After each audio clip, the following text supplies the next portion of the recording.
Alright, first thing you're going to do with the measurement block, give it a once over. Look at the edges. If you see anything that's like going to be a splinter, let's get rid of it now before it sticks us. So to get rid of splinters, easiest, safest thing to do, let me know you need file, get a file, and then just knock it off like that. You shouldn't have to take off much material. Shouldn't take more than like 30 seconds. Then you're going to write your name on the side of the block, this side, not the top or bottom face. That way, we know whose block is whose, and it's not going to get lost. So we're going to take our square, let's call this part right here, let's call that the fence. We're going to smack that fence against one side of our block, and then we're going to pull the ruler down. And looking at that light, you can see there is some light coming in through the bottom of my ruler close to the fence. That's probably, if I were to guess, maybe a 32nd of an inch, maybe a 64th of an inch, which for our purposes is perfectly fine. Rule of thumb here, if you can fit an entire ruler between that space, in the space between the square and the wood, then that's an issue. If you can't, then hey, it's going to be perfectly fine. In this case, we're good. Let's check the other sides. Oh, that one looks real nice. A little bit of space on this end, but well within what we need it to be. Yeah, that'll work for now. Next, we're going to lay out our boundary lines. So we're not going to put nails within a 1/4 inch of each edge, because when you're nailing nails that close to the edge of your board, the board tends to split or crack. So from the outside of our block, we're going to make a tick mark a 1/4 inch inwards, and my mark is just going to be a line about that big, 1/4 inch in. Make sure your pencil is super sharp. All right. That'll work. Now, we're not going to line up our ruler with that mark and then strike a line across it. We could get probably a fairly right angle doing that, but we're going to use the combination square just to ensure that we're drawing a square line, a line that's 90 degrees to this edge. So I'm going to take my square. If the ruler is loose like that, go ahead and spin this guy to the right. That's going to tighten it down. Just make sure that the ruler is not like inside of the square, because see how it can move now? Make sure you have a little bit of the ruler sticking out of the other side of your square. So I'm going to take, I'm just going to call this the fence. I'm going to take the fence of my square. I'm going to push it flat against this edge, just like that. And then I'm going to take the top of my ruler and I'm going to line it up with that mark. Now, squares, they give you a little finger hold right here. If you have large enough hands, you can put your finger here and grab the block with your thumb and then strike a line across. Now, not everyone has hands large enough to do that, so here's what you could do instead. This is what I usually do. Make sure that fence is pushed up against that edge. Make sure it's not rocked at an angle. And we're going to line up the top of our ruler with that mark. Make sure you can see the entire thing. And then I'm just going to hold down that ruler with this finger. This guy, there's no wiggle in it, so I know we're good. Strike it across.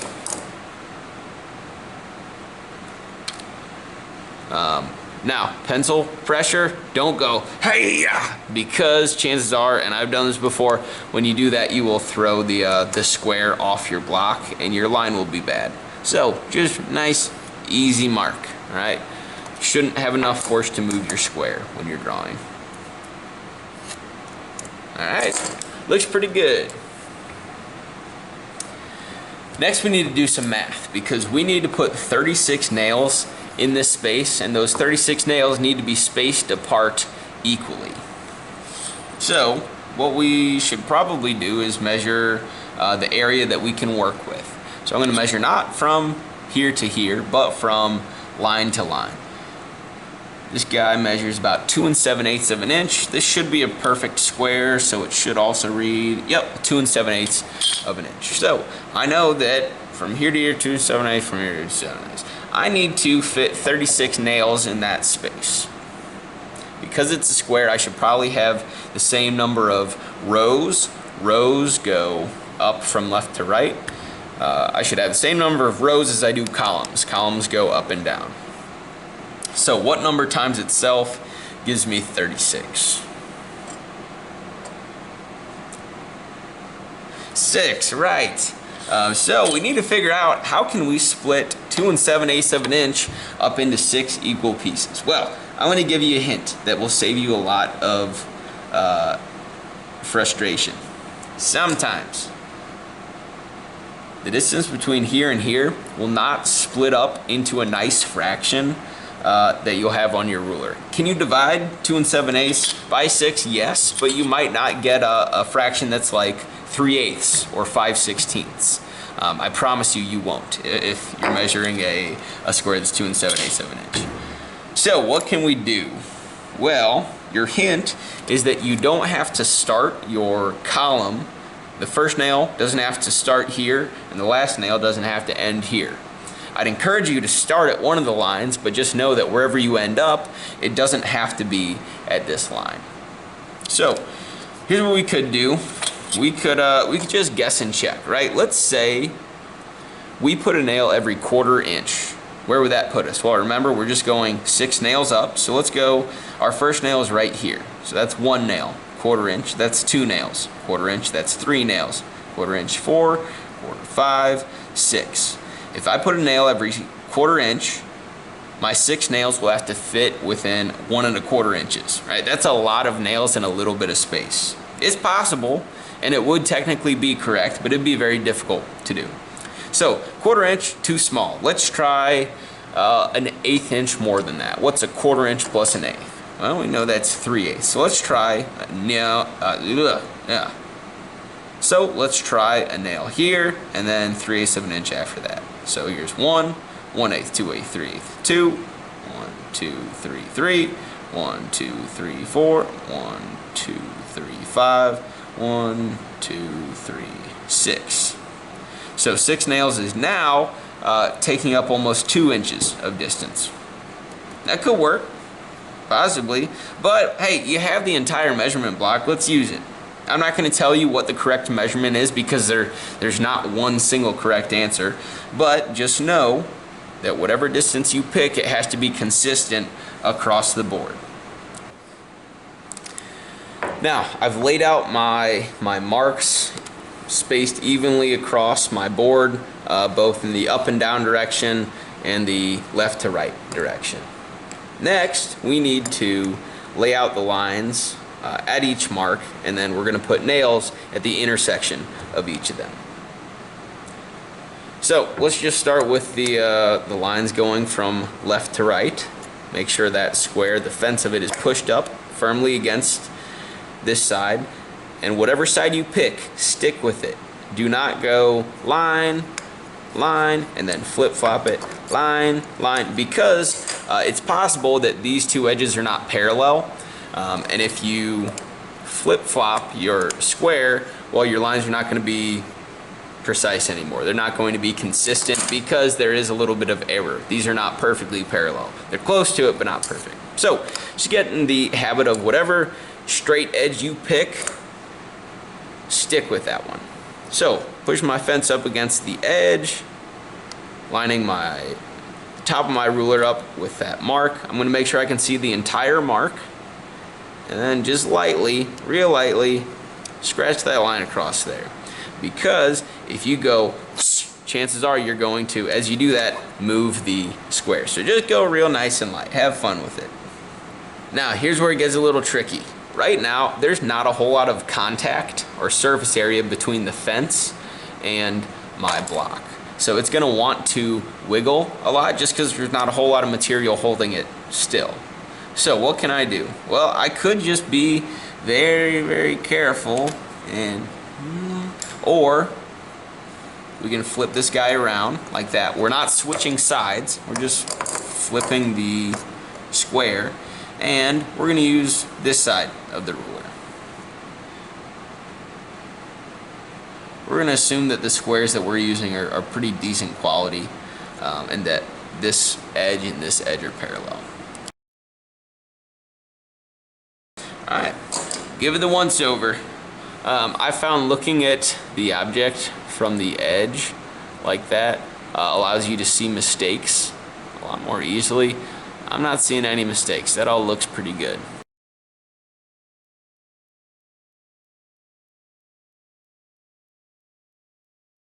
Now I'm not going to use all these lines. What lines am I not going to use? Well, this guy is good, this guy's good, this guy's good, this guy's good, this guy's good. I'm not going to put nails over here. So I'm just going to scratch that off. I'm also not going to put lines right here, so I'm going to scratch that off as well. This block does not have to look pretty. I care about where you're putting the nails. This next step is not actually super necessary for this project, but it is for our next one. So hey, we're just gonna practice using this tool. This is called an awl. It's for scratching lines. It's also for, you can make little indents in wood. That's what we're gonna use it for. So I'm gonna make a little indent at the intersection of each of these lines, right? Let's double check that I'm gonna end up with 36. So here's 6, 12, 18, 24, 30, 36. Yep, everything looks good.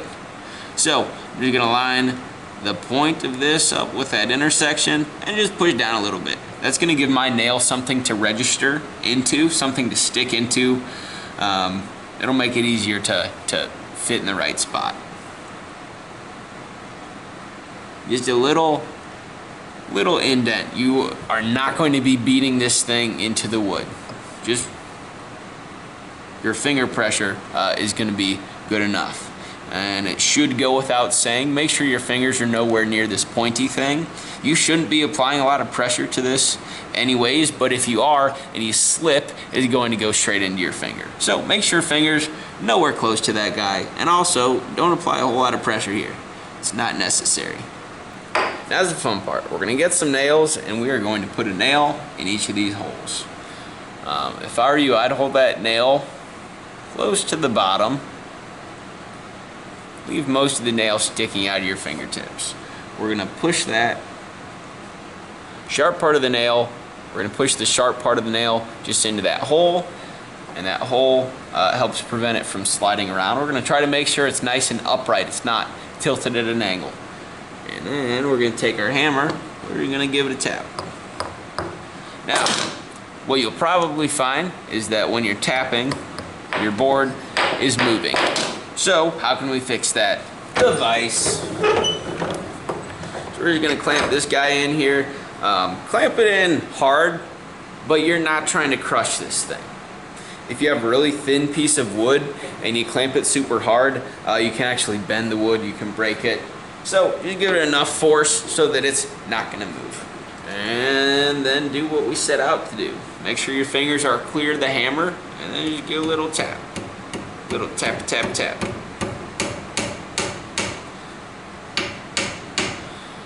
Now, I want those nails to be nailed into the wood consistently, meaning they're all sticking out of the wood the same amount. So give it a good couple of hits, get it in there so you can't wiggle it out with your fingers, and then find a ruler, I guess. Then we're just going to take a ruler. It doesn't matter how much of the nail is sticking out, it just matters that however much the nail is sticking out is consistent across the board. So I'm going to hammer my nail down until the head is sitting at the 1/4 inch mark on my ruler. Hey, looks pretty good. Moving on.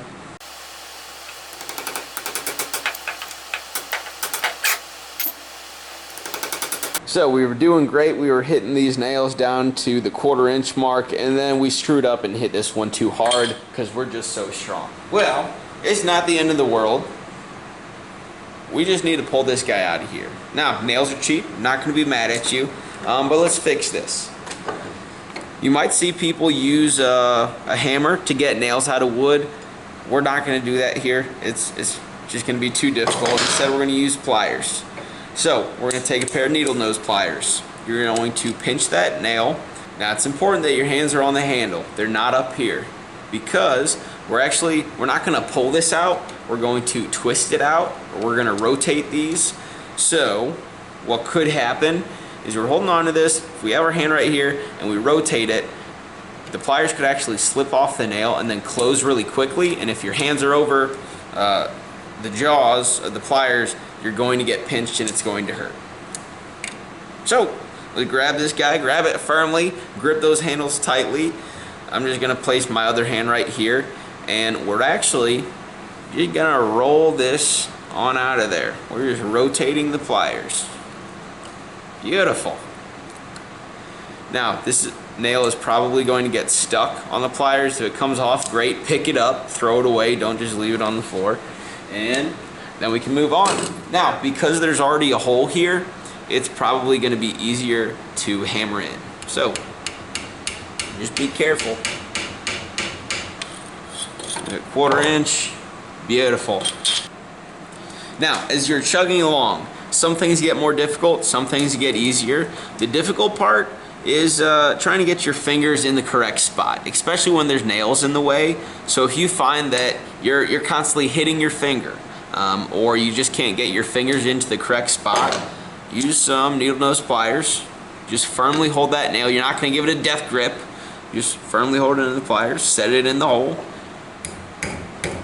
give it a couple whacks, and once the nail's in there and it's good, take your fingers away, take the pliers away, nail that guy on in there. And what you might find is that we'll use the pliers for this one, just to show you that it's okay. It doesn't make you any less of a person if you're using pliers. You might find that as you're nailing, when the nail gets to the correct height, your hammer starts to hit the other nails and it feels different and it sounds different. You hear that? So this guy should be at the correct height. Oh yeah, perfect. Chugging along.